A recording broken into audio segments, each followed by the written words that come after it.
Morning everyone, তোমরা সবাই কেমন আছো? আজকে বুধবার, আমি ভালো আছি। তা আজকে একটা কথা বলছি। অহংকার, জানো তো, মানুষের অহংকার দুটো থাকে। একটা হচ্ছে রূপের অহংকার, একটা হচ্ছে পয়সার অহংকার, তাই তো?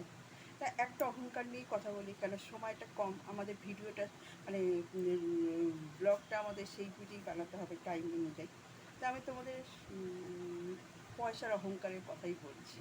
আচ্ছা, পয়সা ধরো তোমার কাছে অনেক পয়সা আছে, সম্পত্তি আছে, অনেক আছে, ঠিক আছে, সবার কাছে তো থাকে না। তা সেই অহংকারটা কী লাভ আছে? তুমি যখন সব কিছুই ভোগ করে যেতে পারবে না, আমার আমার আমার আমার করে গেলে সারা জীবন, হ্যাঁ, আমার আমার করে গেলে সেই আমারটা সঙ্গে করে নিয়ে যেতে পারলে না, আমারটা থেকে গেল। তা সেই আমারটা করে কী লাভ? সেই অহংকারটা করে কী লাভ, তাই তো?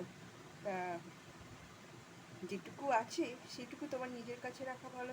কেউ তো তোমার সম্পত্তি নিতে যাচ্ছে না বা তোমার টাকা নিতে যাচ্ছে না। তাই মানুষের সাথে অহংকারটা দেখিয়ে কোনো লাভ নেই।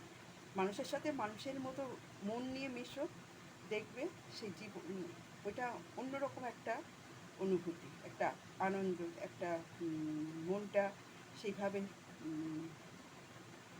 মানে কী বলবো, কোনো মনের ভেতরে কোনো কিছু সমস্যা থাকবে না, তাই তো?